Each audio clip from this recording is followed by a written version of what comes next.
ہانی زندگی میں پہلی بار اس کوٹھڑی سے باہر نکلی تھی۔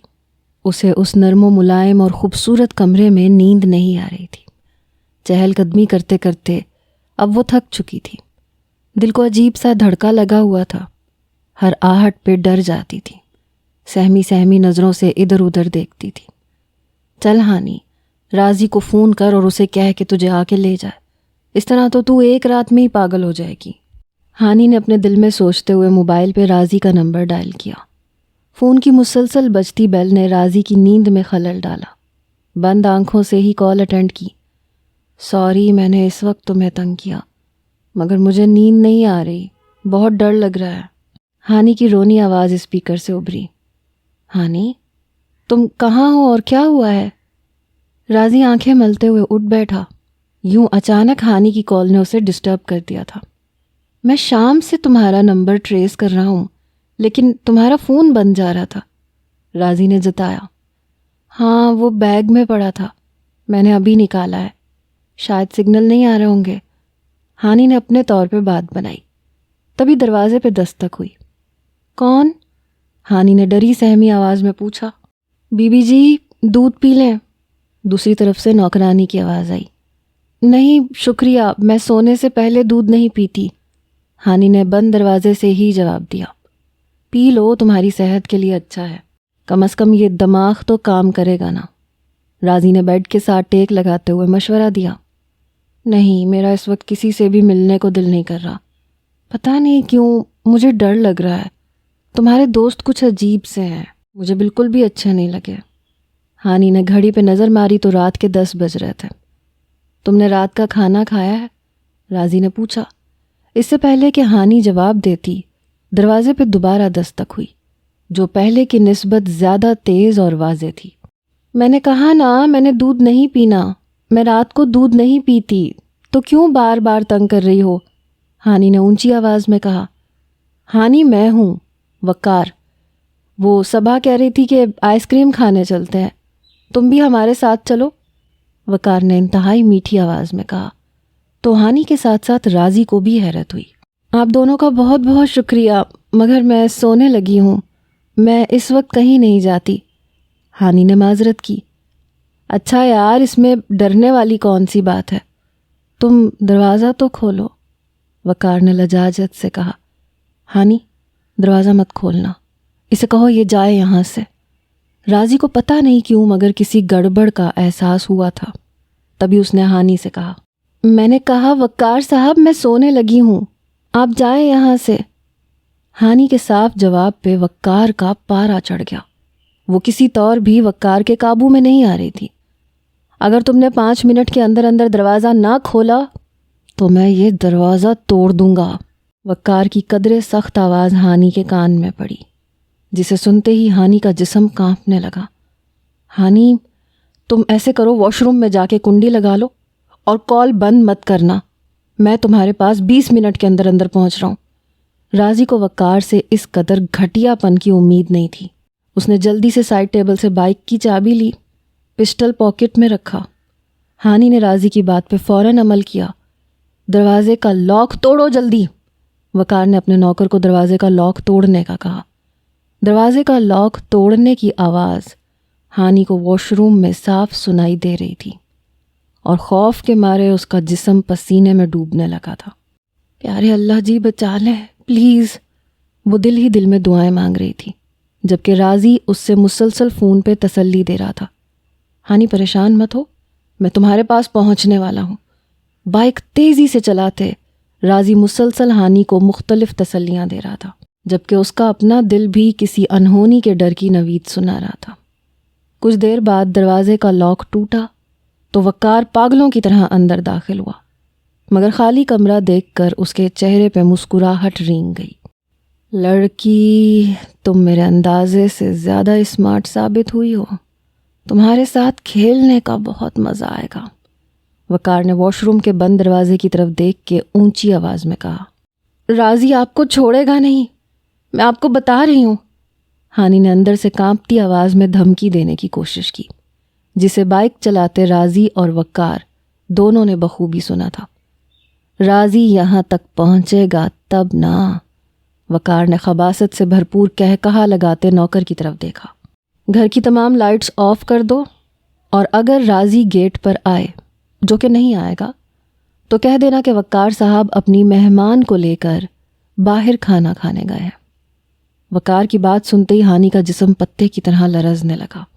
وہ آپ کو اندر آنے نہیں دیں گے، انہوں نے گیٹ کیپر کو منع کر دیا ہے، ہانی نے انتہائی آہستہ آواز میں راضی سے کہا۔ میں کبھی سیدھے راستے سے داخل نہیں ہوتا، اور میری بات کان کھول کے سنو۔ اگر مجھے پہنچنے میں دیر ہو جائے تو واش روم سے جو مرضی چیز پکڑ کے وقار کے سر پہ دے مارنا، بے شک وہ مر جائے، میں سب دیکھ لوں گا، سمجھی؟ راضی نے کہتے ساتھ ہی کال کاٹ دی، جبکہ اب واش روم کا لاک توڑا جا رہا تھا۔ ہانی نے واش روم میں نظر گھمائی، اسے کچھ بھی ایسا نظر نہیں آیا جسے وہ اپنی حفاظت کے لیے استعمال کر سکے، سوائے ایک کمزور وائپر کے۔ تبھی واش روم کا دروازہ ایک زوردار آواز سے کھلا۔ بس میری بلبل، تمہارا کھیل ختم ہوا۔ وقار نے پیچھے پلٹ کے نوکر کو باہر جانے کا اشارہ کیا اور خود واش روم میں داخل ہوا۔ اگر تم میرے پاس آئے تو میں تمہارا سر توڑ دوں گی، سمجھے؟ ہانی کی نظر مسلسل وائپر پہ تھی، مگر وہ اس کی پہنچ سے کافی دور تھا۔ دیکھو، نہ تم اپنا وقت ضائع کرو اور نہ میرا، کیونکہ تمہیں بچانے کوئی نہیں آئے گا، اور میں تمہیں چھوڑوں گا نہیں۔ وقار نے کہتے ساتھ ہی ہانی کو بازو سے پکڑا اور واش روم سے باہر گھسیٹ لایا، جبکہ ہانی مسلسل اپنا آپ چھڑوانے کی کوشش کر رہی تھی، مگر وہ نازک جان کب تک وقار کا مقابلہ کر سکتی تھی؟ راضی آنے والا ہوگا، وہ تمہیں چھوڑے گا نہیں، میں تمہیں بتا رہی ہوں۔ آنکھوں سے آنسو رواں تھے اور آواز کانپ رہی تھی۔ ہانی کی دھمکی پہ وقار اسے چھوڑتے ہوئے ڈرنے کی ایکٹنگ کرنے لگا۔ تمہارا راضی سپر مین ہے کیا؟ وہ بھی اس وقت شراب پی کے کہیں پڑا ہوگا۔ میں جانتا ہوں اسے، وقار نے کہتے ہوئے ہانی کی طرف قدم بڑھائے۔ اس سے پہلے کہ وہ ہانی کو پکڑتا، اسے اپنی ٹانگ میں شدید تکلیف کا احساس ہوا۔ تم شاید بھول گئے ہو مجھے کسی کے گھر میں داخل ہونے کے لیے گیٹ یا دروازے کی ضرورت نہیں پڑتی۔ راضی نے ٹیرس سے کمرے میں قدم رکھتے ہوئے وقار کی طرف دیکھا، جو اپنی خون سے لتھ پتھ ٹانگ کو لیے بیٹھا تھا۔ ناجو بابا کا اللہ بھلا کرے، ہمیشہ مجھے قیمتی اور جدید پسٹل دیتے ہیں۔ اب گولی چلنے کی آواز کسی کو نہیں آئی، مگر زخم سب کو دکھائی دے رہا ہے۔ راضی نے وقار کے قریب آتے اس کی ٹانگ کی طرف اشارہ کیا، جبکہ راضی کے ہاتھ میں پکڑی پسٹل سے وقار کو سارا معاملہ سمجھ آ گیا تھا۔ راضی، تم نے ایک معمولی لڑکی کی خاطر اپنے دوست پہ گولی کیسے چلائی؟ وقار نے شدید تکلیف سے توڑ توڑ کے جملہ مکمل کیا۔ ایسے، راضی نے کہتے ساتھ ہی دوسری ٹانگ پہ بھی فائر کر دیا، جس کی تاب نہ لاتے ہوئے وقار بے ہوش ہو گیا۔ میرے دھندے میں غدار کی سزا صرف موت ہے، اور میں چاہوں تو تمہیں مار سکتا ہوں، مگر اس دوستی کی خاطر صرف تمہاری ٹانگیں ضائع کی ہیں۔ مجھے نہیں لگتا کہ اب زندگی میں کبھی تم ان ٹانگوں پہ چل سکو گے۔ راضی نے کہتے ساتھ ہی ہانیہ کی طرف دیکھا، جو بت بنی خون کو دیکھ رہی تھی۔ اب تم چلو گی یا تمہیں علیحدہ سے دعوت نامہ دینا پڑے گا؟ جتنا شو دیکھ لیا اتنا کافی ہے۔ راضی نے آگے بڑھ کے ہانیہ کو اپنی طرف کھینچا تو وہ اس کے ساتھ آ لگی۔ بے وقوف لڑکی، اتنا عرصہ تم نے ناجو بابا کے ڈیرے پہ گزارا ہے اور تم اپنا دفاع کرنا ہی نہیں سیکھ سکی۔ اگر میں وقت پہ نہ آتا تو تمہارا کیا حشر ہوتا؟ راضی نے ڈانٹتے ہوئے ہانی کی کمر تھپکی۔ میں نے ہر بار نئی آنکھ سے دیکھا تجھ کو، مجھ کو ہر بار نیا عشق ہوا ہے تجھ سے۔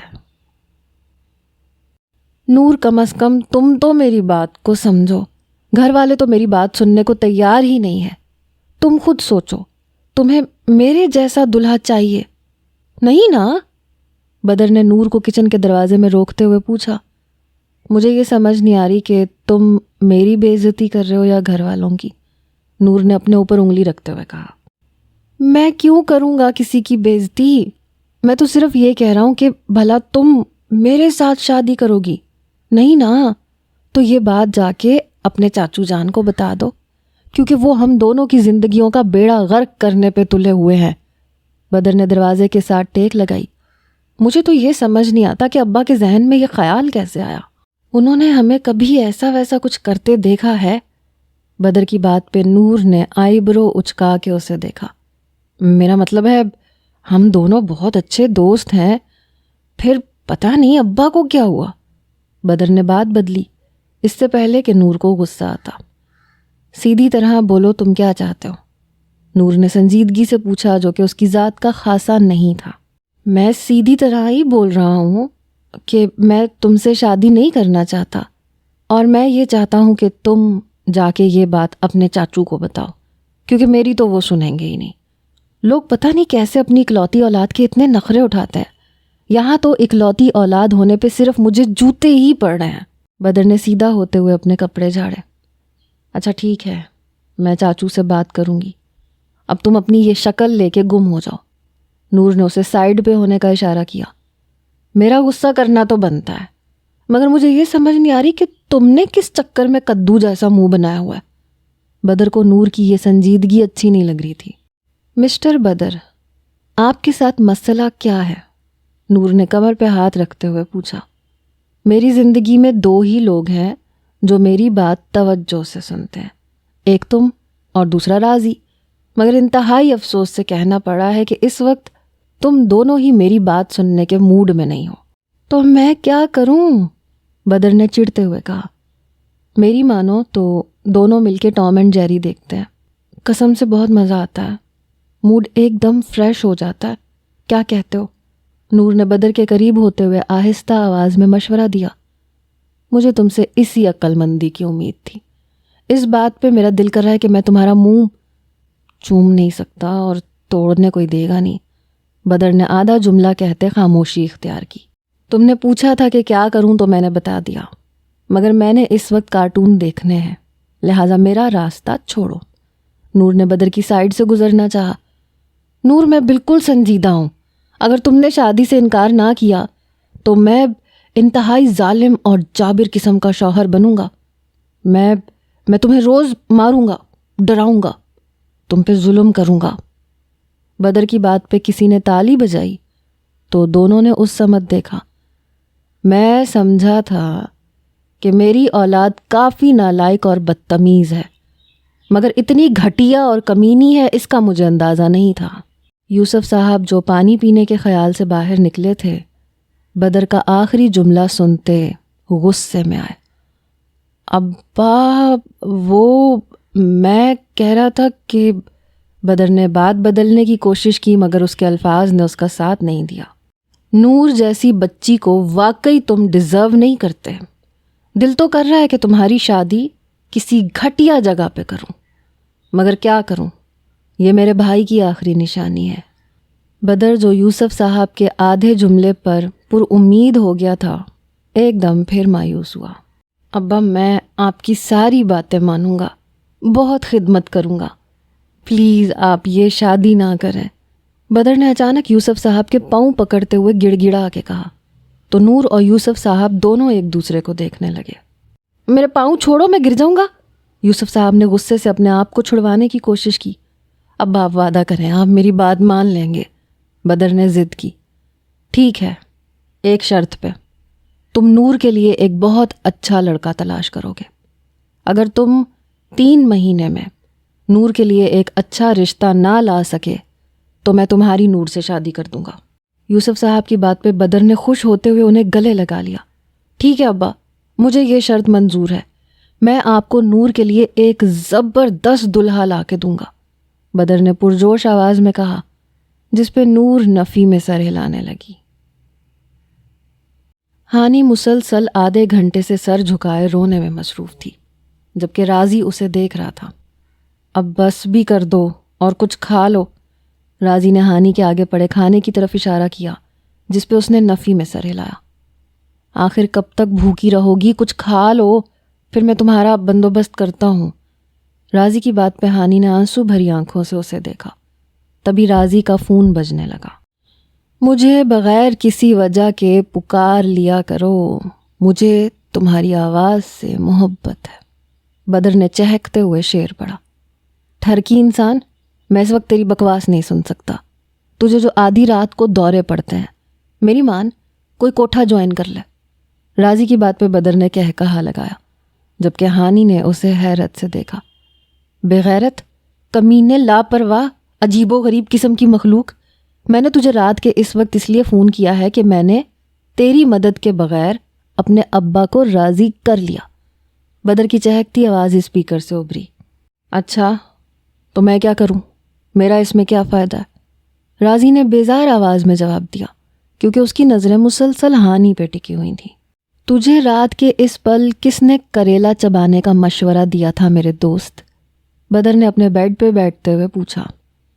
کریلا چبانے کا تو پتہ نہیں، مگر کسی کو ٹھکانے لگا کے آ رہا ہوں، راضی کہتا ہوا روم سے باہر نکل گیا، جس کا پیچھا 2 آنکھوں نے کیا۔ او ہو، یعنی تو نے اپنی بیگم کا کام کر دیا؟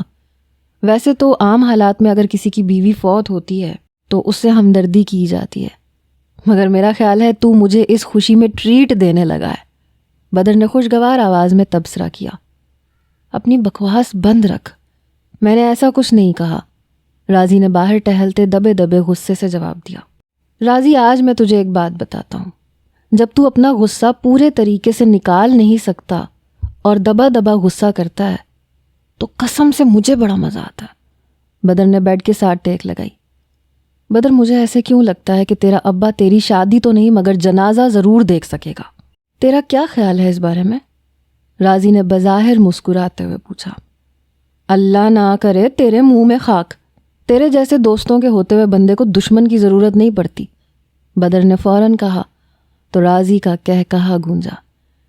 یار راضی، میرا ایک کام کر دے، قسم سے تجھے ساری زندگی دعائیں دوں گا، اگر تو کہے گا تو تیرے پاؤں دھو دھو کے پیوں گا۔ بدر اچانک سنجیدہ ہوا۔ کیسا کام؟ راضی چونکا۔ یار تو میری کزن نہیں ہے نور، اس سے شادی کر لے۔ ابا نے کہا ہے کوئی اچھا سا لڑکا ڈھونڈ کے دے، اور میں چاہتا ہوں کہ انہیں ایسا دھماکے دار داماد دوں کہ وہ اس کے سامنے پر بھی نہ مار سکے۔ دم نہیں کہہ سکتا، اس طرح تو میری اپنی ریپوٹیشن بھی خراب ہوتی ہے، اور وہ شیر کا بچہ صرف تو ہی ہے، بدر نے چہکتی آواز میں کہا۔ ناجو بابا نے ہانی سے میری شادی کروا دی، اور ماما رمشا سے کروانا چاہتی ہیں، اور تو چاہتا ہے میں تیری کزن سے شادی کر لوں۔ مجھے سمجھ نہیں آتی تم سب نے مجھے سمجھ کیا رکھا ہے؟ راضی نے اپنا ماتھا مسلا۔ بس تو دیکھ لے ہم سب تجھ سے کتنا پیار کرتے ہیں، تجھے پکا جنتی بنا رہا ہے۔ بدر کی بات پہ راضی نے سر جھٹکا۔ جنتی کا تو پتہ نہیں، مگر میری زندگی جہنم ہونے والی ہے، راضی نے کہتے ہوئے آج کی پوری سٹوری بدر کو سنا دی۔ تو اب کدھر ہے؟ بدر نے حیرت سے پوچھا۔ میں نے فی الحال ہوٹل میں ایک کمرہ کرائے پہ لیا ہے، صبح تک اسے گھر لے جاؤں گا، کہوں گا کہ گڑیا کی دوست ہے، اب اور کیا کروں؟ تو بھی تو قتل کا آسان اور محفوظ طریقہ نہیں بتا رہا، راضی نے بے بسی سے کہا۔ اچھا، زیادہ مایوس ہونے کی ضرورت نہیں ہے، میں خودکشی کے آسان سے طریقے تلاش کرتا ہوں، کیونکہ اب میں بالکل ذہنی طور پہ فریش ہوں۔ تو فکر نہ کر، کسی طرح رات نکال لے، کیا یاد کرے گا، کیا دوست ملا ہے۔ بدر تسلی دیتا کال کاٹ گیا۔ ہلکی بارش میں بڑے آرام سے گاڑی چلاتے راضی موسم کو انجوائے کر رہا تھا کہ اس کے موبائل پہ ناجو بابا کی کال آنے لگی، جس نے اس کی ڈرائیو کو خراب کیا۔ جی بابا، حکم؟ راضی نے فون اٹھاتے ہوئے نہایت مہذب انداز میں پوچھا۔ حکم تو تم ایسے کہہ رہے ہو جیسے ہمارا کہا تم بہت مانتے ہو۔ راضی، تم نے مجھے بہت مایوس کیا ہے، آج کتنے دن ہونے والے ہیں اور تم نے ابھی تک مجھے کوئی خبر نہیں سنائی۔ ناجو بابا کی آواز میں ناراضگی کے ساتھ ساتھ غصہ بھی تھا۔ بابا، آپ کی تو میں حکم عدولی سوتے میں بھی نہیں کر سکتا، اگر آپ خواب میں بھی مجھے کچھ کہیں گے تو میں وہ بجا لاؤں گا، مگر بات یہ ہے کہ جتنی جلدی آپ اس کام میں کر رہے ہیں میرے خیال سے وہ ٹھیک نہیں ہے، مجھے اپنے طریقے سے کام کرنے دیں، تھوڑا سا انتظار کر لیں، اس کا رزلٹ اچھا ہی ملے گا۔ راضی نے گاڑی کو سائڈ پہ لگاتے ہوئے آرام سے جواب دیا۔ کتنا انتظار کرنا پڑے گا مجھے؟ ایک دفعہ بتا دو، کیونکہ بار بار میں کسی سے وضاحت طلب نہیں کرتا، تم جانتے ہو۔ ناجو بابا نے اب کی بار آہستہ مگر سخت لہجے سے پوچھا۔ میرے خیال سے کم از کم بھی ٹائم لگا تو 3 مہینے تو لگ جائیں گے. وہ انگلش میں کہتے ہیں نا, آپ مجھ پہ بھروسہ کریں, میں آپ کو خوش کر دوں گا. راضی نے انتہائی شائستگی اور تمیز سے جواب دیا. ٹھیک ہے, میں تمہاری بات پر اعتبار کرتا ہوں, مگر کام پکا ہونا چاہیے اور مجھ پہ ذرا سی بھی آنچ نہ آئے. اب ناجو بابا نارمل تھے. شکر ہے آپ کو تسلی ہوئی. آپ مجھ پہ بھروسہ رکھیں, آپ تو مجھے بچپن سے جانتے ہیں. ناجو بابا کو نرم پڑتا دیکھ کے راضی نے سکھ کا سانس لیا. اس کام سے فارغ ہو کے ڈیرے کا چکر لگاؤ. تمہارے لیے میں نے ایک نیا گھوڑا لیا ہے, تمہیں دیکھ کے اچھا لگے گا. ناجو بابا جانتے تھے راضی کو کیسے راضی کرنا ہے. اب تو آپ نے بات ایسی کی ہے کہ چکر لگانا ہی پڑے گا. آپ میرا اور میرے شوق کا کتنا خیال رکھتے ہیں. آئی لو یو ناجو بابا. راضی کی بات پہ ناجو بابا کھلکھلا کے مسکرا دیے. میرے گھوڑے کا خیال رکھیے گا, راضی نے کہتے ہوئے کال بند کی اور موبائل ڈیش بورڈ پہ پھینک دیا. کس مصیبت میں پھنس گیا ہوں, سمجھ نہیں آ رہی کیا کروں. راضی سیٹ کے ساتھ ٹیک لگاتے خود کلامی کرنے لگا. پھر بدر کا خیال آتے ہی ڈیش بورڈ کی طرف ہاتھ بڑھایا. تمہیں شرم نہیں آتی؟ نور نے دروازہ کھولتے انتہائی غصے سے پوچھا. آتی ہے, مگر بندہ اپنے کمرے میں تو شرٹ اتار کے بیٹھ سکتا ہے. بدر نے منہ بناتے اپنی شرٹ صوفے سے اٹھا کے پہننا شروع کی. جلدی پہنو, مجھے تم سے ضروری بات کرنی ہے. نور نے بدر کی طرف سے رخ موڑتے ہوئے کہا. اب تمہیں شرم آتی ہے؟ میری طرف سے منہ موڑ کے تم مرر میں مجھے دیکھ رہی ہو. بدر نے شرٹ پہنتے ہوئے بدلہ برابر کیا. تمہیں دیکھنے کا بڑا ثواب ملتا ہے. نور نے پلٹتے ہوئے طنز کیا. ثواب کا تو پتہ نہیں, مگر گناہ نہیں ملتا. بدر نے صوفے پہ بیٹھتے ہوئے جواب دیا. تم نے چاچو سے میرے لیے لڑکا دیکھنے کا وعدہ کیا ہے. بے غیرت انسان, نور نے تقریباً چیختے ہوئے کہا. لو, اس میں بے غیرت ہونے والی کون سی بات ہے؟ شادی کے لیے تمہیں آخر ایک لڑکے کی ضرورت پڑے گی نا؟ بدر نے تصدیق کے لیے دوبارہ پوچھا, جس پہ نور اسے گھورنے لگی. مجھے پتہ ہے تم میرے لیے کون سا لڑکا دیکھو گے, کیونکہ تمہیں اس کے علاوہ کچھ نظر ہی نہیں آتا. بلکہ یوں کہنا زیادہ درست ہوگا کہ تمہارے حلقہ احباب میں صرف ایک وہی لڑکا ہے. نور کی بات پہ بدر نے تقریباً اچھلتے ہوئے اس کی طرف دیکھا. اور تمہاری ناقص عقل کے مطابق وہ کون ہے؟ بدر نے ابرو اچکا کے پوچھا. وہی راضی, جس کے لیے میں کبھی مر کے بھی راضی نہیں ہوں گی, ہے نا؟ نور کی بات پہ بدر مسکرانے لگا. یار, ویسے تو میں سمجھتا تھا کہ تم بالکل بے وقوف ہو, مگر تمہاری تو اوپر والی منزل میں دماغ ہے. حیرت ہے. بدر نے نور کے سر پہ ہاتھ مارا. بکواس نہیں. نور نے جھٹکے سے بدر کا ہاتھ پیچھے کیا. اگر تم نے راضی نامہ سرے ورق سے بدل کر کسی بھی زبان میں چاچو کو پڑھ کے سنایا تو میں بتا دوں گی کہ تم اسی کی شادی میں شرکت کرنے کے لیے جہلم گئے تھے. نوری کی یاد دہانی پہ بدر نے بھولنے کی ایکٹنگ کی. زیادہ معصوم مت بنو سمجھے, مجھے سب یاد ہے. نور کہتے ہوئے پلٹنے لگی.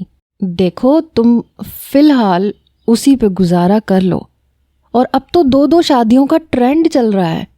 لیکن اگر تمہیں پھر بھی مسئلہ ہے تو پھر ہم تسلی سے بعد میں مل کے ایک اچھا سا لڑکا تلاش کر لیں گے. بدر نے نور کو منانے کے لیے کہا. بعد میں, تسلی سے, جب میرے 2-3 بچے ہو جائیں گے, ہے نا؟ نور کی بات پہ بدر دبا دبا سا مسکرایا. اور یہ اچھا لڑکا کیسا ہوتا ہے؟ نور نے بیڈ پہ بیٹھتے ہوئے پوچھا. اچھا لڑکا وہ ہوتا ہے جو اچھا لڑکا ہوتا ہے. بدر کی بات پہ نور نے تالی بجائی. مسٹر بدر, اگر تم نے میرے ساتھ اب کوئی بھی گیم کھیلنے کی کوشش کی تو میں تمہیں در بدر کر دوں گی. نور کہتی ہوئی بیڈ سے کھڑی ہو گئی. نور, دیکھو, میں تمہاری بھلائی چاہتا ہوں. بدر نے اپنی بات سمجھانے کے لیے پیار سے مخاطب کیا. ملائی, مگر میں تو ملائی نہیں کھاتی. نور کی بات پہ بدر نے زچ ہوتے ہوئے اسے پکارا. نور, میں جب بھی تم سے سیریس بات کرنے لگتا ہوں تمہیں دورہ پڑ جاتا ہے. حور, بدر, مجھے تمہاری یہ بات اچھی لگتی ہے کہ تم مجھے غصے میں ہمیشہ پیار سے بلاتے ہو. مجھے اچھا لگا تم نے مجھے حور کہا. اب بتاؤ کیا بات ہے؟ نور نے دوبارہ بیٹھتے ہوئے آرام سے پوچھا۔ میں یہ کہنا چاہ رہا تھا کہ میرے انکار میں تمہاری بھلائی ہے، کیونکہ میں سمجھتا ہوں کہ میں تمہارے قابل نہیں ہوں، مطلب ہماری جوڑی اچھی نہیں رہے گی۔ بدر نے آہستہ آہستہ بات شروع کی۔ بیکار؟ مگر تم اتنے بیکار نہیں ہو جتنا خود کو سمجھتے ہو۔ ایسے اپنے آپ کو خواہ مخواہ انڈر ایسٹیمیٹ نہیں کرتے، مجھے اچھا نہیں لگتا۔ اور یہ گوری کون ہے؟ نور کے جواب پہ بدر نے ایک گہری سانس ہوا کے سپرد کی۔ میرے خیال سے اس کی چارجنگ ختم ہو جاتی ہے، تبھی یہ ایسی باتیں شروع کر دیتی ہے۔ بدر نے بڑبڑاتے ہوئے نور کی طرف دیکھا۔ نور، تمہیں اب نیند آ رہی ہے، میرے حساب سے تمہیں اب سو جانا چاہیے، ہم پھر بات کریں گے۔ بدر نے نور کا ہاتھ پکڑتے ہوئے دروازے کی طرف اشارہ کیا۔ جا رہی ہوں، میں کون سا یہاں رات رہنے آئی ہوں، میں تو بس یہ کہہ رہی تھی کہ میں تمہارے راضی کے ساتھ راضی نہیں ہوں، نور کہتے ہوئے دروازے کی طرف بڑھ گئی۔ اچھی خاصی بات کر رہی ہوتی ہے کہ پٹڑی سے نیچے اتر جاتی۔ بدر دروازہ بند کرنے کی نیت سے اس کے پیچھے بڑبڑاتا ہوا چل دیا۔ پتری کا کیا کرو گے؟ دیکھو پلیز اب خودکشی کرنے نہ بیٹھ جانا، مجھے اس قسم کے جذباتی ڈراموں سے سخت نفرت ہے، نور نے مڑتے ہوئے طنز کیا۔ ہاں، کارٹون تو جیسے بہت معلوماتی پروگرام ہوتا ہے، بدر نے دروازہ پکڑتے اقرار کیا۔ وہ تو ہے، سبق تو بہت ملتا ہے اگر کوئی سیکھنے والا ہو تو۔ نور منہ بناتی کمرے سے باہر نکلی۔ پاگل، بدر دروازہ بند کرتا پلٹا۔ میں پاگل نہیں ہوں، نور زور سے چلائی۔ جی بالکل، میں پاگل ہوں، بدر نے اندر سے آواز لگائی۔ لوگ عشق میں پاگل ہوتے ہیں اور میں کزن ازم میں۔ ہائے ری قسمت، بدر نے شرٹ اتار کے صوفے پہ پھینکی اور گرنے والے انداز میں بیڈ پہ گرا۔ تبھی اس کے موبائل پہ میسج ٹون بجی۔ فوراً نیچے دی گئی لوکیشن پہ پہنچ۔ موبائل کی اسکرین پہ راضی کا میسج جگمگا رہا تھا۔ پھر شرٹ پہننی پڑے گی، ایک تو یہ لوگ مجھے آزاد نہیں رہنے دیتے۔ اوکے کا میسج کرتے بدر بستر سے اٹھا۔ جی فرمائیے، حکم؟ ویسے جتنی ایمرجنسی میں آپ نے بلوایا مجھے نہیں لگتا کہ خیریت ہوگی، مگر اخلاقاً پوچھ رہا ہوں کہ خیریت؟ بدر نے اپنا موبائل اور چابی ٹیبل پہ رکھتے ہوئے راضی سے پوچھا، جو کسی گہری سوچ میں ڈوبا اسے دیکھ رہا تھا۔ بہت معذرت، مگر مجھے آنکھوں کی زبان سمجھ میں نہیں آتی، ورنہ ابھی تک کنوارا نہ ہوتا۔ لہٰذا آپ اپنے منہ سے کوئی گل افشانی کریں جس سے میں یہ سمجھ سکوں کہ میں یہاں اتنی رات کو کیوں پایا جا رہا ہوں۔ جب راضی کچھ نہ بولا تو بدر کو تجسس ہوا۔ یار، مجھے اب ناجو بابا پریشان کر رہے ہیں، وہ جلد از جلد اس کی موت چاہتے ہیں۔ انہیں یہ بات سمجھ میں نہیں آ رہی کہ وہ ایک جیتی جاگتی انسان ہے، ایک دم سے ہم اسے کیسے ختم کر سکتے ہیں؟ راضی نے آہستہ مگر پریشان کن تاثرات سے کہا۔ مسٹر راضی، ناجو بابا غلط نہیں ہے، بلکہ آپ غلط ہیں۔ مجھے سمجھ نہیں آ رہی، جب اسے مارنا ہی ہے تو آپ اتنی دیر کیوں لگا رہے ہیں؟ بدر نے کرسی سے ٹیک لگاتے ہوئے جواب دیا۔ اچھا تم بتا دو کیسے ماروں؟ راضی نے سنجیدگی سے پوچھا۔ میں نے تیرے مسئلے پہ بہت ریسرچ کی ہے اور تقریباً 7 ایسے طریقے نکالے ہیں جس سے وہ لڑکی مر بھی جائے گی اور تیرا نام بھی نہیں آئے گا اور ناجو بابا بھی خوش ہو جائیں گے، مگر تو عمل کرے تب نا۔ اپنی بات کے آخر میں بدر نے مایوسی سے سر ہلایا۔ اچھا ٹھیک ہے، تو ایک ایک کر کے مجھے بتاتا جا، میں عمل کرتا جاتا ہوں۔ بتا سب سے پہلے کیا کروں؟ راضی نے ہار مانتے ہوئے پوچھا۔ یہ ہوئی نا بات، بتاتا ہوں، مگر پہلے کچھ کھانے کے لیے تو منگوا۔ وہ کیا ہے نا، گھر سے بھی نور نے دماغ چاٹ کے بھیجا ہے، تو میرا دل چاہ رہا ہے کہ چاٹ ہی کھا پی لیا جائے۔ بدر کی بات پہ راضی نے ماتھا مسلا۔ گولی کے بارے میں تیرا کیا خیال ہے؟ راضی نے جیب سے سگریٹ کی ڈبیا نکالتے ہوئے پوچھا۔ ہاں، یہ خوب رہی تیری، دوست پہ فوراً گن نکل آتی ہے، اور اس لڑکی پہ؟ بدر نے منہ بنا کے کہا، جس پہ راضی ہونٹوں میں سگریٹ دباتا مسکرا دیا۔ اچھا جو دل کرتا ہے آرڈر کر دے، مگر بتا کہ سب سے پہلے کیا کروں؟ راضی نے ویٹر کو اشارہ کرتے بدر سے کہا۔ سب سے پہلے تو آپ ان محترمہ کو ہوٹل سے اپنے گھر لے کے جائیں، اور جیسے کہ آپ نے کہا تھا گڑیا کی دوست ہونے کے ناطے اسے آنٹی سے متعارف کروائیں۔ بدر نے ویٹر کو اپنا آرڈر دیا۔ اچھا پھر؟ راضی نے ویٹر کے جاتے ہی بدر سے کہا۔ پھر کیا، آج کل ساون کا موسم ہے، تمام الیکٹرانکس کی اشیاء میں کرنٹ تو آ ہی جاتا ہے۔ اسے کپڑے دھونے کے بہانے، کپڑے استری کروانے کے بہانے کسی نہ کسی چیز کے ساتھ چپکا دینا اور کوشش کرنا کہ اس وقت گھر میں کوئی نہ ہو۔ یہ طریقہ واردات جناب عالی بالکل نارمل ہے، کسی کو شک نہیں ہوگا۔ بدر نے سمجھداری سے آگے جھکتے ہوئے کہا، چلو یہ بھی کر کے دیکھ لیتے ہیں۔ بدر نے منہ سے دھواں نکالتے سر ہلایا۔ اسی وقت ویٹر آرڈر لے آیا۔ ماما آپ کیوں غصے ہو رہی ہیں؟ میں نے آپ کو بتایا ہے نا، میری دوست کی کزن ہے، بیچاری بہت غریب ہے، ہاسٹل میں رہنے کے لیے اس کے پاس پیسے نہیں ہیں، اس لیے کچھ دن ہمارے گھر رہے گی، پیپرز دے کے چلی جائے گی، رونق لگی رہے گی۔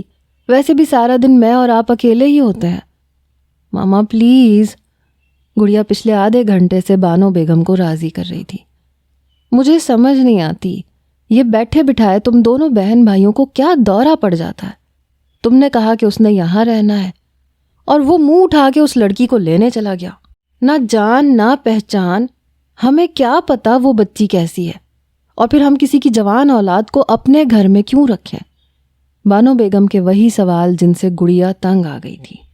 ماما 1 مہینے کی تو بات ہے، آپ پتہ نہیں کیا کیا خدشے پال کے بیٹھی ہوئی ہیں۔ اگر ہم کسی سے نیکی کریں گے تو ہمیں ثواب ملے گا۔ گڑیا نے ماں کی توجہ ثواب کی طرف دلوائی۔ جانتی تھی کہ اس کی ماں نیکی کر کے بہت خوش ہوتی ہے۔ پتہ نہیں کیوں میرا دل تو مطمئن نہیں ہے، مگر اگر تم دونوں بہن بھائی تلے ہوئے ہو تو جیسے دل چاہتا ہے ویسے کر لو، مگر میں اس لڑکی کو 1 مہینے سے اوپر 1 دن بھی برداشت نہیں کروں گی۔ بانو بیگم کہتی ہوئی کمرے سے باہر نکل گئی، جبکہ گڑیا نے خوشی سے موبائل پکڑتے ہوئے راضی کو میسج کیا، بھائی آپ کا کام میں نے کر دیا ہے، اب آتے ہوئے میرے لیے آئس کریم ضرور لے کے آنا۔ گاڑی ڈرائیو کرتے راضی کو گڑیا کا میسج ملا، دیکھو جو باتیں میں نے تمہیں سمجھائی ہیں نا، پلیز ان پہ عمل کرنا، ورنہ میرے اور تمہارے لیے بہت مشکل بن جائے گی۔ راضی نے گڑیا کا میسج پڑھتے ہوئے ہانی کی طرف دیکھا۔ ٹھیک ہے، میں ویسے ہی کروں گی، ہانی نے بجھے بجھے لہجے میں جواب دیا۔ اب کیا ہے، اب تو خوش ہو جاؤ، خود ہی کہہ رہی تھی کہ مجھے اپنے گھر لے کے جاؤ، اب گھر لے کے جا رہا ہوں تو یوں منہ بنایا ہوا ہے۔ راضی کو ہانی کا رویہ سمجھ میں نہیں آیا۔ آپ کے گھر میں بس 2 ہی افراد ہیں؟ ہانی نے یہ جملہ کوئی 10ویں بار پوچھا تھا۔ کتنی بار بتاؤں، بس ایک میری چھوٹی بہن ہے اور ایک ماں ہے، کہو تو اسٹیمپ پیپر پہ لکھ دوں۔ مجھے سمجھ نہیں آ رہی، زندگی میں بڑے بڑے حادثے ہو جاتے ہیں، تم تو خود ناجو بابا کے ڈیرے پہ پلی بڑھی ہو، وہاں پہ کیا کچھ نہیں ہوتا، پھر بھی ایک چھوٹے سے واقعے کو تم نے اتنا سیریس لے لیا ہے۔ راضی کا اشارہ وقار کی طرف تھا۔ آپ کو وہ واقعہ چھوٹا لگتا ہے؟ ہانی نے سنجیدگی سے راضی کی طرف دیکھا۔ دیکھو تم اتنی فضول باتوں میں وقت کیوں برباد کر رہی ہو؟ تم موسم کو کیوں نہیں انجوائے کرتی؟ دیکھو کتنے مزے کی بارش ہو رہی ہے، تم کبھی اس طرح سے بارش میں لانگ ڈرائیو پہ نکلی ہو؟ نہیں نا، تو پھر اس وقت کو انجوائے کرو، بجائے اس کے کہ گزرے ہوئے ایک برے وقت کو یاد کر کے اپنا آج بھی برباد کیا جائے۔ راضی نے محبت سے کہتے ہوئے ہانی کی طرف دیکھا۔ آپ اپنے گھر والوں کو سچ کیوں نہیں بتا دیتے ہماری شادی کا؟ ہانی نے راضی کا موڈ اچھا دیکھ کے پوچھا۔ لڑکی، تم بھول کیوں نہیں جاتی کہ ہماری شادی ہوئی ہے؟ ہماری شادی نہیں ہوئی، تمہیں ڈیرے سے باہر نکالنے کے لیے بس وہ ایک حل تھا، سمجھی؟ ہماری کوئی شادی وادی نہیں ہوئی۔ میری امی میری شادی میری پھپھو کی بیٹی سے کرنا چاہتی ہیں، اور شاید کچھ دنوں میں ہماری منگنی بھی ہو جائے۔ راضی نے چڑ کے جواب دیا۔ دل بھی توڑا تو سلیقے سے نہ توڑا تم نے، بے وفائی کے بھی آداب ہوا کرتے ہیں۔ آپ کو اپنی کزن پسند ہے؟ ہانیہ نے باہر گرتی بارش کی طرف دیکھتے ہوئے کہا۔ میری پسند کا تو پوچھتا ہی کون ہے؟ زیر لب بڑبڑاتے ہوئے راضی نے گاڑی کی اسپیڈ تیز کی، یہ جانے بغیر کہ اس کے الفاظ کسی کو بہت دکھ دے گئے ہیں۔ آ جاؤ، اندر آ جاؤ، آج سے تم یہیں میرے پاس رہو گی، گڑیا نے محبت سے ہانی کو اندر آنے کا کہا۔ یہ کمرہ تمہارا ہے؟ ہانی نے ڈرتے ڈرتے پوچھا۔ ہاں بالکل، یہ کمرہ میرا تھا، مگر آج سے یہ کمرہ ہم دونوں کا ہے، گڑیا نے کہتے ہوئے کھڑکی پہ سے پردہ ہٹایا۔ شام کے وقت یہاں سے باہر کا منظر بڑا مزہ دیتا ہے، مارگرا ہلز دکھائی دیتے، گڑیا نے مڑتے ہوئے کہا۔ ارے تم کھڑی کیوں ہو، بیٹھ جاؤ۔ ہانی کو ابھی تک کھڑا دیکھ کے گڑیا نے اسے بیٹھنے کا اشارہ کیا۔ گڑیا میری بات سنو، راضی نے دروازے کے بیچ میں کھڑے ہو کے گڑیا کو مخاطب کیا، جبکہ نظریں چپ چاپ ڈری سہمی بیٹھی ہانی پہ تھیں۔ تمہیں سب یاد ہے نا کہ تم نے کیا اور کیسے کرنا ہے؟ گڑیا کے قریب آنے پہ راضی نے انتہائی آہستہ آواز میں پوچھا، جس پہ وہ منہ کے زاویے بدلنے لگی۔ بھائی مانا کہ آپ بہت اسمارٹ ہیں، مگر اس وقت اوور ایکٹنگ کر رہے ہیں، ویسے لڑکی ہے پیاری، آپ اپنے فیصلے پہ غور کیجیے گا، گڑیا کہتے ہی پلٹ گئی، جبکہ راضی اسے گھورنے لگا۔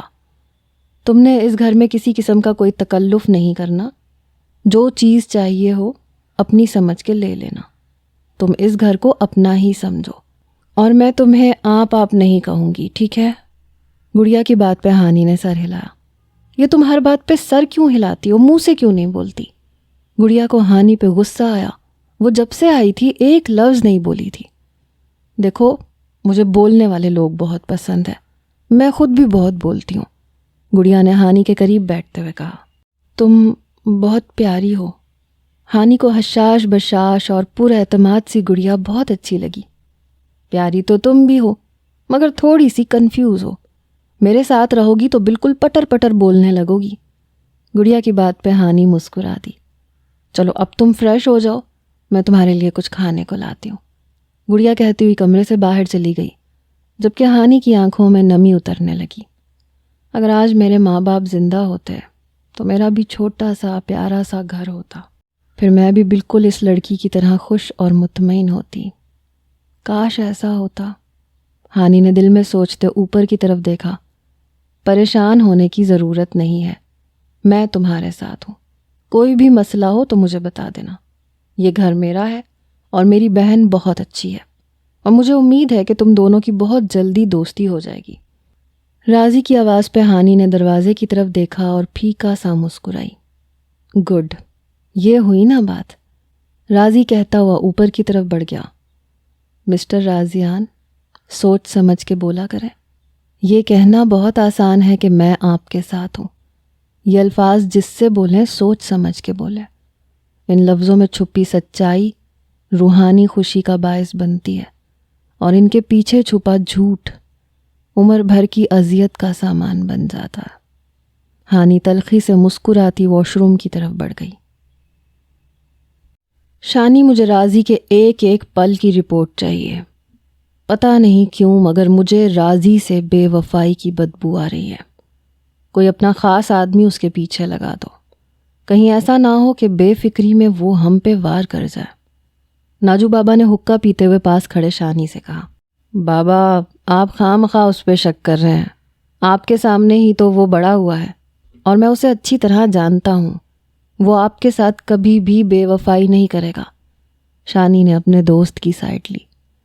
شانی، میں نے یہ پوری دنیا گھوم کے دیکھی ہے، یہ بالکل گول ہے، میری بات سمجھ رہے ہو میں کیا کہنا چاہ رہا ہوں؟ جیسے یہ دنیا گول ہے ویسے ہی پیسہ گول ہے، اور یہ سب کچھ جو میرے پاس ہے یہ اس لڑکی کا ہے، وہ لڑکی جیسے ہی 18 سال کی ہوگی یہ خود بخود اس لڑکی کے نام ہو جائے گا، اور راضی اتنی بڑی دولت دیکھ کے بدل بھی سکتا ہے۔ ناجو بابا نے ہوا میں دھواں چھوڑتے ہوئے پرسوچ انداز میں کہا تھا، آپ بے فکر رہیں، ایسا کچھ نہیں ہوگا، لیکن پھر بھی میں آپ کی تسلی کے لیے اپنا خاص آدمی راضی کے پیچھے لگا دیتا ہوں۔ شانی کی بات پہ ناجو بابا نے سر ہلایا۔ علاقے میں سب خیریت ہے؟ کوئی نئی تازی نہیں سنائی آج تم نے؟ ناجو بابا نے شانی کی بات سے مطمئن ہوتے ہوئے پوچھا۔ بابا ویسے تو کوئی نئی تازی نہیں ہے، مگر اسلام آباد سے کچھ لوگ آئے ہوئے ہیں، پتہ نہیں کس بارے میں چھان بین کر رہے ہیں، شاید مردم شماری والے ہیں۔ شانی کی بات پہ حقہ پیتے ناجو بابا کو کھانسی لگی۔ پاگل کے پتر، کتنی بار تجھے کہا ہے جب بھی علاقے میں کوئی سرکاری آدمی آتا ہے تو اس کو فوراً ادب احترام کے ساتھ ڈیرے پہ لایا کر. پہلے ہمیں پتہ چلنا چاہیے کہ کون لوگ ہیں، کہاں سے آئے ہیں، ان کا مقصد کیا ہے، اور تو مجھے اب بتا رہا ہے. ناجو بابا کی ڈانٹ پہ شانی نے سر جھکا لیا. بابا غلطی ہو گئی، آئندہ خیال رکھوں گا، صبح ہی میں ان لوگوں کو لے کے آتا ہوں. شانی کی معذرت پہ ناجو بابا حکا سائیڈ پہ کرتے اٹھ کھڑے ہوئے. صبح ان کے لیے بہت بڑی دعوت کا انتظام کرو اور انہیں ڈیرے پہ بلواؤ. میں دیکھوں تو صحیح کون لوگ ہیں اور کیا چاہتے ہیں. ناجو بابا کہتے ہوئے اپنے کمرے کی طرف چل دیے. بابا کی بھی سمجھ نہیں آتی، معمولی معمولی باتوں پہ غصہ کرنے لگتے ہیں. کیا فرق پڑا کہ اگر ان لوگوں کو نہیں بلوایا تو؟ اب کیا 2 ٹکے کے لوگوں کو بلوا کے میں ڈیرے پہ کھانا کھلایا کروں گا؟ شانی نے ناجو بابا کی جگہ پہ بیٹھتے ہوئے غصے سے کہا. پہلے خود الٹا کام کرتے ہیں، پھر غصہ مجھ پہ اتارتے ہیں.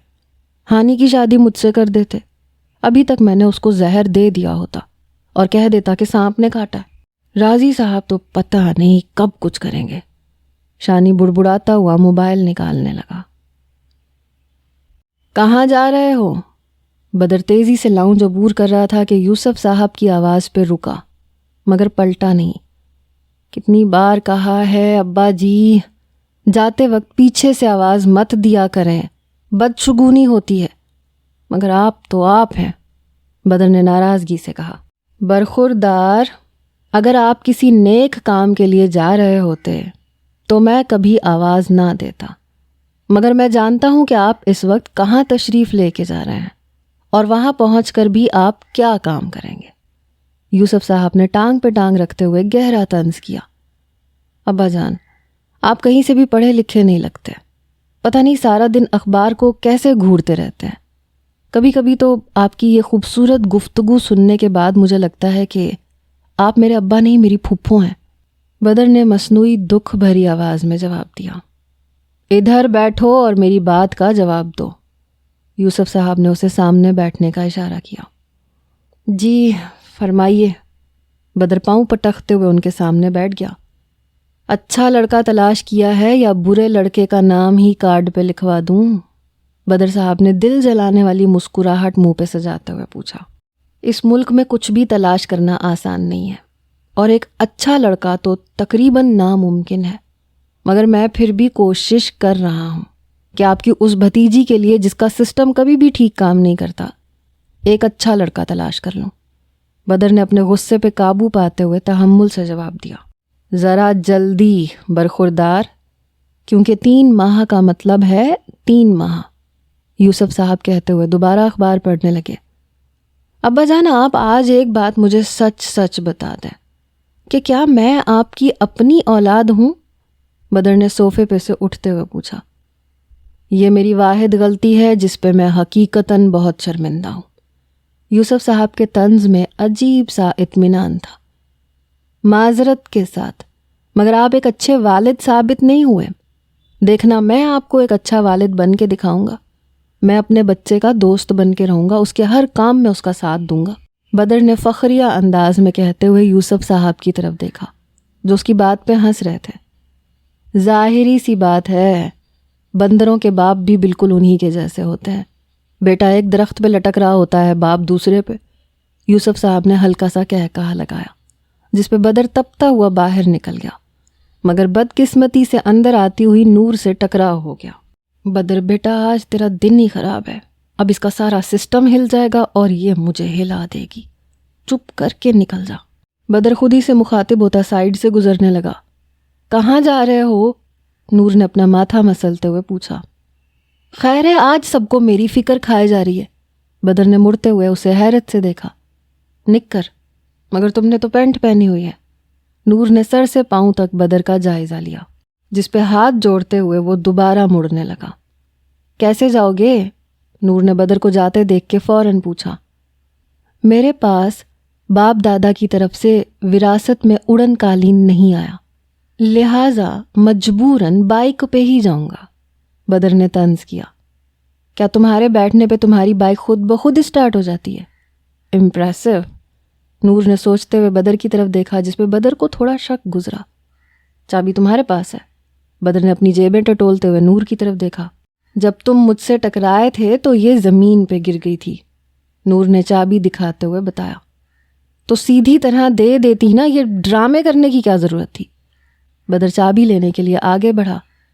مسٹر بدر، یہ جو آدھے گھنٹے سے تم مجھے باتیں سنا رہے تھے، تمہیں کیا لگتا ہے میں تمہیں اتنی آسانی سے یہ چابی دے دوں گی؟ نور نے مٹھی بند کرتے ہوئے پیچھے کی۔ نور کی بچی، مجھے جلدی چابی دو، مجھے کہیں جانا ہے، بدر نے اب کی بار منت بھرے لہجے میں کہتے ہوئے ہاتھ آگے بڑھایا۔ مجھے بھی جلدی ہے، ابھی میں نے چاچی کو چائے بنا کے دینی ہے، تم ایسے کرو کہ خود ہی تلاش کر لو، نور نے کہتے ہوئے چابی لان کی طرف پھینک دی اور خود کندھے اچکائی اور اندر چلی گئی۔ کارٹون دیکھ دیکھ کے بالکل ویسی حرکتیں کرتی ہے، میں اس کے لیے اچھا لڑکا نہیں دیکھ سکتا، بدر نے بڑبڑاتے ہوئے لان کی طرف قدم بڑھائے۔ پتہ نہیں کہاں پھینک دی، بدر ادھر ادھر دیکھتے ہوئے کہنے لگا۔ تبھی اس کا موبائل بجنے لگا۔ کہاں ہو؟ راضی نے اجلت بھرے لہجے میں پوچھا۔ یہ تم سب کو آج ہو کیا گیا ہے؟ جسے دیکھو ایک ہی سوال کیے جا رہا ہے، کہاں جا رہے ہو، کہاں ہو؟ بدر نے چڑھتے ہوئے پوچھا۔ بدر کی آواز سنتے ہی راضی نے غصے سے فون بند کر دیا۔ زندگی تباہ کرنے کے بہت سارے راستے تھے مگر میں نے تیری دوستی کو چنا، بدر بلیک اسکرین کو گھورتا ہوا کہنے لگا۔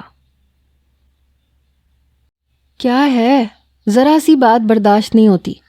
پچھلے آدھے گھنٹے سے میں فون کر رہا ہوں اور تو میرا فون نہیں اٹھا رہا، اب ملنے آیا ہوں تو بات نہیں کر رہا، بدر نے راضی کی طرف دیکھتے ہوئے کہا۔ بسکٹ کھا، چائے پی اور دفع ہو جا، مجھے اپنی یہ منحوس شکل مت دکھانا، راضی نے ٹانگ پہ ٹانگ رکھتے ہوئے جواب دیا۔ بسکٹ اور چائے کی تو فکر مت کر، میرے ہاتھوں سے تو یہ نہ کبھی بچے نہ بچیں گے، مگر یہ اتنا زیادہ موڈ خراب ہونے کی کیا وجہ ہے؟ اس پہ اگر تھوڑی سی روشنی ڈال دیں تو میرے لیے آسانی رہے گی، کیونکہ مشکل سوال کبھی میں نے پیپر میں بھی حل نہیں کیے، بدر نے چائے کا کپ اٹھاتے ہوئے کہا۔ یار، میرے خیال سے بجلی کے جھٹکے سے کافی خطرناک موت ہوتی ہے، بہت تکلیف ہوتی ہے، تو میں نے اس کا ایک آسان حل نکالا ہے۔ راضی نے سنجیدگی سے بدر کی طرف دیکھا جو پورے انہماک سے بسکٹوں کے ساتھ انصاف کر رہا تھا۔ تو بتاتا جا، میں سن رہا ہوں، بدر نے جواب دیتے ہوئے چائے کا گھونٹ بھرا۔ میں نے سوچا ہے کہ کیوں نہ اسے ڈرا کے مارا جائے، یعنی جن، بھوت، آسیب، سایہ وغیرہ، کیا کہتا ہے تو اس بارے میں؟ راضی نے آگے جھکتے ہوئے سرگوشی نما آواز میں پوچھا۔ ویسے تو میں شروع سے آپ کی ذہانت کا قائل ہوں اور اب تو گوڈے گوڈے ڈوب چکا ہوں، کیا آئیڈیا نکالا ہے، بدر نے کپ ٹیبل پہ رکھتے ہوئے تعریفی نگاہوں سے راضی کی طرف دیکھا۔ کمینے مذاق اڑاتا ہے، راضی نے اٹھ کے 2-3 مکوں سے بدر کو نوازا۔ صرف بھونڈا نہیں بلکہ انتہائی بھونڈا طریقہ ہے یہ کسی کو قتل کرنے کا، اس طریقے سے وہ ذہنی مریض تو بن سکتی ہے، پاگل تو ہو سکتی ہے، مگر مرے گی نہیں، اور جتنا وقت اس میں لگے گا اس سے آدھے وقت میں ناجو بابا تجھے مار دیں گے، کیونکہ انہیں تیری نیت پہ شک ہونے لگے گا، بدر نے اپنا بازو سہلاتے ہوئے کہا۔ وہ بہت ڈرپوک ہے اور مجھے پورا یقین ہے کہ اسے بہت جلدی ہارٹ اٹیک ہو جائے گا، راضی نے اپنی جگہ پہ بیٹھتے ہوئے اپنی شرٹ کے بٹن درست کیے۔ آپ کی اطلاع کے لیے عرض ہے کہ 17 یا 18 سال کی عمر میں ہارٹ اٹیک نہیں آتا، بہت ہی کم ہے کہ کسی کو ہارٹ اٹیک آ جائے، البتہ آپ یہ رپورٹ پیش کریں گے تو سیدھا سیدھا قتل ثابت ہوگا۔ بدر نے راضی کے دوسرے دلائل کو بھی ریجیکٹ کیا۔ مجھے کیوں شک پڑ رہا ہے کہ تیرے دل میں اس کے لیے نرم گوشہ آباد ہو گیا ہے، دیکھ لے وقت کے ساتھ ساتھ کہیں یہ گوشہ ببو گوشہ نہ بن جائے، بدر نے اپنی مسکراہٹ دباتے ہوئے سوچ میں ڈوبے راضی سے کہا۔ اپنی بکواس بند رکھا کر، محبت تو مجھے ہو ہی نہیں سکتی، اور وہ بھی ہانی سے، راضی نے نفی میں سر ہلایا۔ میں نے آج تک انہی لوگوں کو ٹوٹ کے محبت کرتے دیکھا ہے جو کہتے تھے کہ ہمیں تو ہو ہی نہیں سکتی۔ اس کی میں تجھے ایک مثال دیتا ہوں، انہی لوگوں کو کرونا اور ڈینگی ہوا تھا، جنہیں احتیاط کا کہتے تھے تو وہ جواب دیتے تھے کہ ہمیں تو ہو ہی نہیں سکتا، یہ سب بکواس ہے، ٹی وی والے جھوٹ بولتے ہیں وغیرہ وغیرہ۔ بدر کی نقل پہ راضی نے اپنے پاس پڑا کشن اٹھا کے اسے دے مارا۔ بدر، میں سچ میں بہت پریشان ہوں، تجھے مذاق سوجھ رہا ہے۔ اب کی بار راضی نے ماتھے پہ شکنے ڈالے بدر کی طرف دیکھا جو اس کی سنجیدگی ظاہر کر رہی تھی۔ محبت سے زیادہ انسان کسی اور صورت میں پریشان نہیں ہوتا. جتنی بھی ذلت، رسوائی، مار پیٹ، غربت محبت کی وجہ سے آپ کے حصے میں آتی ہے اور کسی صورت میں نہیں آتی. ہاں، اگر آپ الیکشن ہار جائیں تو الگ بات ہے، اس بے عزتی کا تو کوئی مقابلہ ہی نہیں. میری بات مان، تو الیکشن لڑ لے. بدر کے مشورے پہ راضی اپنی جگہ سے اٹھ کھڑا ہوا. میرے خیال سے تجھے اب گھر جانا چاہیے، تجھے نور یاد کر رہی ہوگی، راضی نے کہتے ہوئے دروازے کی طرف اشارہ کیا. کبھی کبھی تو مجھے اپنا دوست کم اور کوٹھے والی زیادہ لگتا ہے، بلاتا عزت سے ہے اور بھیجتا. بدر کہتا پلیٹ میں پڑے بسکٹ اٹھانے لگا. گھر والوں سے ناراض ہوں، بھوک ہڑتال چل رہی ہے، گھر جا کے کھانا نہیں کھانا اور باہر سے کھانے کے پیسے نہیں ہیں، لہٰذا. بدر کی بات پہ راضی ہلکا سا مسکرایا. تسلی کے ساتھ رکھ لے، اگر کہتا ہے تو تیرے لیے کھانا بھی منگوا دیتا ہوں. راضی نے کمر پہ ہاتھ باندھتے ہوئے کہا. اب اتنی ہمدردی بھی نہ کر کے میں رو دوں. تاریخ گواہ ہے، جب جب تو نے مجھے زیادہ عزت دی ہے مجھے نقصان ہی ہوا ہے. بدر کی بات پہ راضی نے کہا لگایا. تو ایسی باتیں نہ کیا کر، تو نہ پٹا کر. راضی نے ہاتھ ملایا. دیکھ لے، بلکہ لکھ لے، تجھے ہانی سے محبت ہو کے رہے گی اور تو اس کا نہیں بلکہ ناجو بابا کا قتل کرے گا. بدر کے پر یقین لہجے پہ راضی کو حیرت ہوئی تھی. کیسے؟ راضی نے تجسس سے پوچھا. کوئی پہلو نکل کے آ بھی سکتا ہے محبت کا. دوبارہ چائے پہ ملیں گے، پھر بات کریں گے. بدر کہتا ہوا باہر نکل گیا، جبکہ راضی اس کی بات میں چھپی گہرائی کو ناپنے لگا. یہ لڑکی کون ہے؟ رمشا نے کھوجتی نظروں سے ہانی کی طرف دیکھا، جو گلابی پرنٹڈ شلوار قمیض پہنے بہت ہی پیاری اور معصوم سی لگ رہی تھی. گڑیا کی دوست ہے، بانو بیگم نے سرسری سی نظر ہانی پہ ڈالتے جواب دیا. مگر پہلے تو کبھی نظر نہیں آئی، اور یہ میٹرک کی لڑکی تو نہیں لگ رہی. رمشا کو ہانی کی تحقیق کرتا دیکھ کے گڑیا کے ماتھے پہ بل پڑے. رمشا آپ کو ویسے پولیس فورس جوائن کرنی چاہیے، ایسے ہی گھر بیٹھ کے ملک و قوم کا نقصان کر رہی ہیں آپ. پولیس فورس بھی ایک قابل اور ذہین افسر سے محروم ہے. گڑیا کی بات پہ ہانی کے چہرے پہ بھی ہلکی سی مسکراہٹ آ گئی. گڑیا، تم اسکول میں یہ سیکھتی ہو کہ بڑوں سے بدتمیزی کیسے کی جائے؟ رمشا کی آواز غصے سے بھی اونچی ہو گئی کہ سیڑھیوں سے اترتے راضی کو دیکھ کے وہ خاموش ہو گئی. راضی نے ٹی وی لاؤنج میں بیٹھی چپ چاپ ہانی کو ایک نظر دیکھا، خود صوفے پہ جا بیٹھا. تم دونوں کیا کر رہی ہو؟ راضی نے لاپرواہی سے گڑیا کی طرف دیکھتے ہوئے پوچھا. ہم لوڈو کھیل رہے ہیں، آپ بھی کھیلیں گے؟ گڑیا نے فوراً چہکتے ہوئے راضی کی طرف دیکھا، جیسے اسے پوری امید ہو کہ وہ ہاں کر دے گا. نہیں، اس کے پاس اتنا وقت کہاں ہے جو ان فضول کاموں میں ضائع کرے. راضی کے بجائے بانو بیگم نے سختی سے گڑیا کو گھورتے ہوئے جواب دیا، جس پہ رمشا مسکرانے لگی. امی، اب ایسی بھی بات نہیں ہے کہ میں اپنی مکھی کے لیے لوڈو نہیں کھیل سکتا. راضی نے سیدھا بیٹھتے ہوئے گڑیا کو لوڈو لانے کا اشارہ کیا، جس پہ گڑیا نے میز پہ لوڈو بورڈ رکھتے ہوئے ہانی کو بھی ساتھ کھینچ لیا. میں بھی کھیلوں؟ رمشا نے راضی کے ساتھ بیٹھتے ہوئے ہانی کو اپنی نظروں کے حصار میں لیا، جو بالکل راضی کے سامنے تھی. میں نے کب منع کیا ہے؟ جو چاہے وہ کھیلے، یہاں پہ کون سا ٹکٹ لگا ہے؟ راضی نے جواب دیتے لوڈو کی طرف دیکھا. مکھی، تم تو بہت تیز نکلی. راضی نے ایک نظر گوٹیوں کی ترتیب کو دیکھتے ہوئے سوالیہ انداز میں گڑیا کی طرف دیکھا. بھائی، آپ کو پتا ہے میں جیت رہی ہوں اور ہانی ہار رہی ہے. کتنی عجیب بات ہے، اسے لوڈو بھی کھیلنا نہیں آتی. گڑیا نے فخر سے اپنی گردن اکڑائی. گڑیا، بری بات، مہمانوں سے ایسا سلوک نہیں کرتے. راضی نے مسکراتے ہوئے ہانی کی طرف دیکھا، جو دونوں بہن بھائیوں کے درمیان میں بیٹھی اس صورتحال کو انجوائے کر رہی تھی. مکھی، اب کھیلو، میں دیکھتا ہوں تم کیسے جیتو گی. راضی نے اپنی پہلی چال چلی. بھائی، آپ ہانی کا بھی کوئی نام رکھے نا، مجھے اس کا نام پسند نہیں ہے، جیسے آپ نے میرا نام مکھی رکھا ہے. گڑیا نے راضی کی گوٹ کو دیکھتے ہوئے فرمائش کی. راضی کیوں نام رکھے؟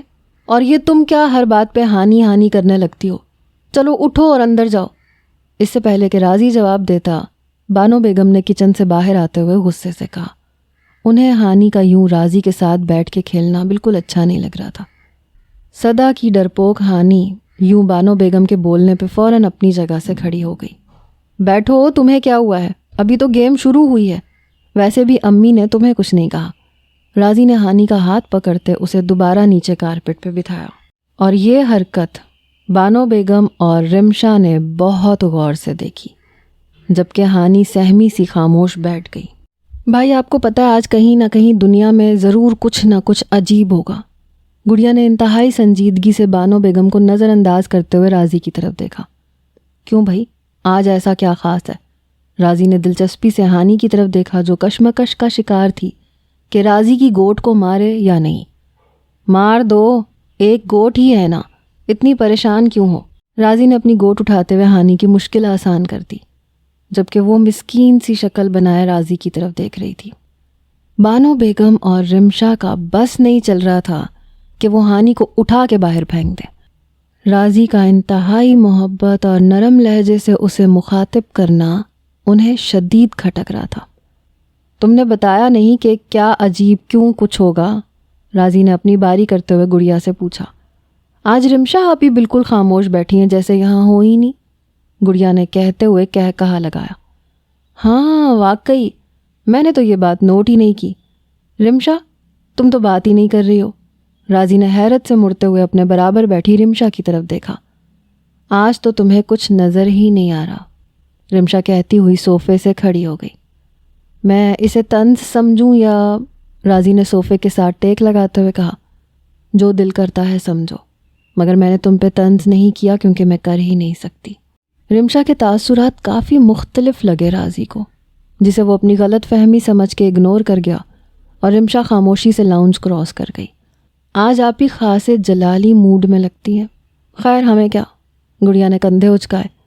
مکھی تم بھی باز آ جا کرو، ہر وقت بڑوں سے بدتمیزی نہیں کرتے۔ راضی نے محبت سے گڑیا کے سر پہ ایک چپت رسید کی۔ ارے یہ کیا، ہانی جیت گئی؟ میں نہیں مانتی، اس نے چیٹنگ کی ہوگی۔ گڑیا نے ہانی کی گوٹیوں کو دیکھتے ہوئے شور مچایا۔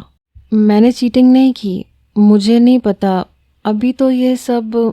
ہانی نے ایک نظر گیم کی طرف اور دوسری راضی پہ ڈالی، جو صوفے کے ساتھ ٹیک لگائے مسکرا رہا تھا، جیسے کہہ رہا ہو کہ میں نے کچھ نہیں کیا۔ گڑیا زیادہ شور مت مچاؤ اور اپنی ہار کو تسلیم کر لو، اسے اسپورٹس مین اسپرٹ کہتے ہیں۔ کبھی کبھی کسی کی خوشی کے لیے ہار بھی جانا چاہیے۔ راضی نے آہستہ آواز میں گڑیا سے سرگوشی کی۔ چلیں ٹھیک ہے، پھر آپ ہانیہ کے جیتنے کی خوشی میں ہمیں آئس کریم کھلائیں گے، اور وہ بھی باہر لے جا کے۔ گڑیا نے اپنی جگہ سے کھڑے ہوتے ہوئے ہاتھ جھاڑے۔ مجھے منظور ہے۔ خلاف توقع راضی مان گیا تو گڑیا نے مشکوک نظروں سے کچن میں کھڑی بانو بیگم کی طرف دیکھا۔ بھائی مجھے آپ کی طبیعت ٹھیک نہیں لگ رہی، کیا واقعی آپ ہمیں باہر آئس کریم کھلانے لے جائیں گے؟ اب کی بار گڑیا نے راضی کی طرف دیکھتے جھکتے ہوئے پوچھا۔ اگر تم نے دیر لگائی تو میرا ارادہ کینسل بھی ہو سکتا ہے۔ راضی کی بات پہ گڑیا خوشی سے 2 منٹ کا کہتی اندر چلی گئی۔ سوری، راضی اپنے موبائل میں گم تھا کہ ہانی کی کمزور سی آواز سنائی دی۔ سوری مگر کس لیے؟ راضی نے موبائل سے نظریں ہٹاتے ہوئے حیرت سے پوچھا۔ وہ میں نے آپ کی گوٹ مار دی تھی نا تو، ہانی نے آہستہ آہستہ نظریں جھکائے ہوئے کہا، جیسے وہ کسی جرم کا اقرار کر رہی ہو، جس پہ راضی ہنس دیا۔ تم نے میری گوٹ ماری، بدلے میں تمہاری مار دیتا ہوں، حساب برابر، لیکن میں تمہیں مار کے سوری نہیں کہوں گا۔ راضی نے ہانی کی طرف جھکتے ہوئے انتہائی سنجیدگی سے اس کی طرف دیکھا تو اسے راضی سے خوف محسوس ہوا۔ راضی مجھے تم سے بات کرنی ہے، ادھر آؤ۔ اس سے پہلے کہ راضی مزید کچھ کہتا بانو بیگم کی آواز پہ چونکا۔ امی فی الحال تو میں انہیں آئس کریم کھلانے کے لیے لے جا رہا ہوں، واپس آ کے آپ کی بات پوری توجہ سے سنوں گا، پکا وعدہ۔ راضی نے کچن میں ماں کی طرف دیکھتے ہوئے جواب دیا، جبکہ ہانی کا دل ابھی تک راضی کی بات میں اٹکا ہوا تھا۔ بدر تم نے کیا سوچا ہے؟ تمہارے بابا روز مجھ سے پوچھتے ہیں، فائزہ بیگم نے بدر کے قریب بیٹھتے ہوئے انتہائی شفقت بھرے لہجے میں کہا۔ امی مجھے تو سمجھ نہیں آتی آپ لوگوں کو اچانک کیا ہو گیا ہے؟ میری اچھی بھلی زندگی گزر رہی تھی، میں نے باہر کے ملک پڑھائی کے لیے جانا تھا، کیا آپ کو درمیان میں شادی کا دورہ پڑ گیا؟ شادی کا خیر تو مجھے بھی شوق ہے، مگر جو لڑکی آپ نے میرے لیے پسند کی ہے وہ معذرت کے ساتھ مجھے پسند نہیں ہے۔ بدر نے منہ بناتے ہوئے ماں کی طرف دیکھا۔ کیا برائی ہے نور میں؟ فائزہ بیگم نے ناراضگی سے بدر کی طرف دیکھا۔ آپ مجھے یہ بتا دیں کہ اس میں اچھائی کیا ہے؟ 5 منٹ کی بات وہ 5 گھنٹے میں سمجھتی ہے۔ اور 100 دفعہ الفاظ کو الٹ پلٹ کرتی ہے، تب کہیں جا کے اسے بات سمجھ میں آتی ہے۔ میری زندگی اتنی مشکل مت بنائے، مجھے تو ایسی بیوی چاہیے جو میرے اشاروں کو سمجھے۔ بدر نے اپنی بات کے آخر میں مسکراتے ہوئے فائزہ بیگم کی طرف دیکھا۔ اچھا ٹھیک ہے، پھر تم ایسے کرو کہ کسی اچھے لڑکے کا جلدی بندوبست کر لو، کیونکہ تمہارے بابا مجھ سے روز ایک ہی بات پوچھتے ہیں اور مجھے اب تنگی ہونے لگی ہے۔ فائزہ بیگم کہتی ہوئی اٹھ کھڑی ہوئیں۔ امی آپ بچوں جیسی باتیں کرتی ہیں، میں ایک دم اچھا لڑکا کہاں سے لاؤں؟ میرے پاس کوئی جادو کی چھڑی ہے جسے میں گھماؤں گا تو ایک اچھا لڑکا سامنے آ جائے گا؟ صبر کریں، کچھ نہ کچھ ہو ہی جائے گا، جلدی کا کام شیطان کا ہوتا ہے۔ بدر نے ماں کو تسلی دیتے ہوئے بیڈ کے ساتھ ٹیک لگائی۔ پتہ نہیں راضی اپنے منصوبے میں کامیاب ہوا بھی یا نہیں، مجھے نہیں لگتا کہ وہ اس لڑکی کو مارے گا، وہ مانے یا نہ مانے، مگر گڑبڑ ضرور ہے۔ بدر پتہ کر ہیرو اب کیا کرنے والا ہے، کیا پتہ آج رات اس کے ساتھ لاش دفنانے جانا پڑے۔ بدر نے دل میں سوچتے ہوئے راضی کا نمبر ڈائل کیا۔ کہاں ہو؟ راضی کی آواز سنتے ہی بدر نے بےتابی سے پوچھا۔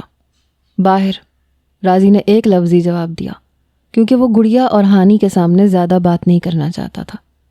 کتنا باہر؟ گھر سے باہر، شہر سے باہر، یا؟ بدر نے اپنا جملہ ہنستے ہوئے ادھورا چھوڑا۔ فی الحال تو گھر سے باہر ہوں، مگر کل تک شہر سے باہر بھی چلا جاؤں گا۔ راضی کے جواب پہ ہانیہ جو مزے سے آئس کریم کھا رہی تھی، اس نے چونک کے اس کی طرف دیکھا۔ اچھا، بدر نے اچھا کو لمبا کھینچا۔ کام کی بات کر کیوں فون کیا ہے؟ راضی نے بیزاری سے ادھر ادھر دیکھا۔ میں نے اس لیے فون کیا تھا کہ لاش کو دفنانے کے لیے اگر میری مدد چاہیے تو بتا دے۔ بدر کا جواب اتنا غیر متوقع تھا کہ راضی کے ہوش اڑے۔ کیا بکواس کر رہا ہے، ہوش میں تو ہے، راضی غصے سے کہتا ہانیہ اور گڑیا سے چند قدم کے فاصلے پہ چلا گیا۔ میں تو ہوش میں ہوں، مگر لگتا ہے تیرے ہوش ناجو بابا ٹھکانے لگائیں گے۔ کتنے دن ہو گئے ہیں اور ابھی تک تو نے ان کا کام نہیں کیا۔ بدر نے بستر سے مزے سے ٹانگیں لٹکاتے ہوئے چسکا لیا۔ تبھی نور کمرے میں داخل ہوئی۔ 5 منٹ بعد بات کرتا ہوں، سگنل نہیں آ رہا۔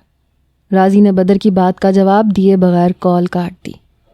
بیٹے یہ جو تو ہنی مون کا پیریڈ گزار رہا ہے نا، ایک ایک پل کا حساب تجھے دینا پڑے گا۔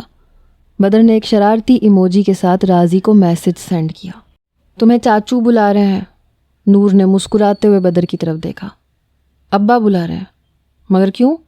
بدر نے فوراً کھڑے ہوتے ہوئے عجلت سے پوچھا۔ زیادہ پریشانی والی بات نہیں ہے، تقریباً خیریت ہی ہے۔ نور اب بالکل ویسے ہی چسکا لے رہی تھی جیسے تھوڑی دیر پہلے بدر لے رہا تھا۔ نور سچ بتاؤ، خیریت ہے؟ بدر نے چڑھتے ہوئے نور سے پوچھا۔ میرے حساب سے تو خیریت ہی ہے، اب آگے کا پتہ نہیں، نور کہتے ہوئے کمرے سے باہر نکل گئی۔ درمیان میں بات کے جب وہ کہتی ہے خیر ہے، مجھے لگتا ہے تب ایسا کہ خیر نہیں ہوتی۔ بڑبڑاتا ہوا وہ اس کے پیچھے چل پڑا۔